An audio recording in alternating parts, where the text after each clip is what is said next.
O pesmi Dostojno jest. U dane pobožnoga cara Vasilija Porfirogenita za vreme patrijarha Nikolaja Hrisoverga 980. godine desilo se sledeće čudo. U blizini Kareje, u okolini manastira Svetog Pantokratora, živeo je u keliji jedan pobožan sveštenomonah koji je imao dobrog i blagočestivog poslušnika po imenu Gavrilo. Jedne subote predveče starac otide na bdenije u protatsku crkvu, a u keliji ostavi učenika. U ponoć, kada je ovaj počeo da poje svoje kelejno pravilo, neki brat pokuca na njegova vrata. Učenik otvori i vide jednog koji ličaše na monaha, iako ga nije poznavao. Pridošlica se ponudi da se mole zajedno i čitaju pravilo. Osećajući neku radost, Gavrilo pusti gosta u keliju i zajedno pojahu kanon Svetoj Trojici. Kada se kanon okončao, gost zapeva divnim glasom: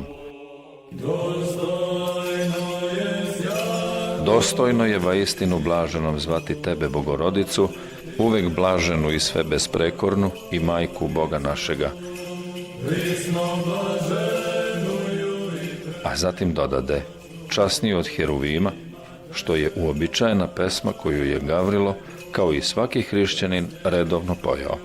Kada se ovo pojanje okonča, Gavrilo reče gostu: ovo veličanje niti znamo, niti smo ga od koga čuli. Možeš li mi zapisati tu pesmu? Monah namernik od njega zatraži mastilo i nešto hartije, ali ovaj ne imade. Tada mu gost reče da mu donese kamenu ploču. Kada je poslušnik to učinio, ovaj prstom u kamen ureza reči Dostojno jest. Zatim mu kaza: od sada da se ova pesma peva ovako, kako ovde, tako i od sviju pravoslavnih hrišćana. Čim to reče, postade nevidljiv. Bio je to sami arhangel Gavrilo, koga je Bog poslao da hrišćanima prenese angelsku pesmu. Kada se starac vratio, učenik mu ispriča šta se desilo i pokaza kamenu ploču u kojoj je, kao da je od voska, arhangel prstom upisao stihove. Zatim poslušnik zapoja kako je naučio od nebeskog gosta. Starac i on skupa, noseći ploču, otiduše potom do Svetogorskog protosa, koji sazva sabor staraca Svete Gore, i svi čuše šta se dogodilo. Zatim izvestiše cara Vasilija i patrijarhu Nikolaju poslaše ploču.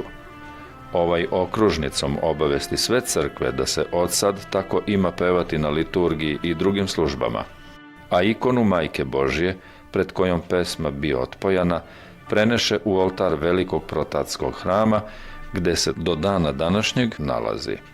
Keliju nazvaše Dostojno jest, a dolinu u kojoj se to desilo, dolina pojanja, zato što u njoj arhangel Gavrilo otpoja ovu himnu Majci Božjoj. Dostojno jest Jakovo istinu, blažiti tja Bogorodicu, prisno blaženuju i preleponoćnuju, imate Boga našegu, česnejšuju Heruvimi, slavnejšuju bez sravnjenja serafim, bez istenija Boga slova rošuju, sučuju Bogorodicu tja veličajem.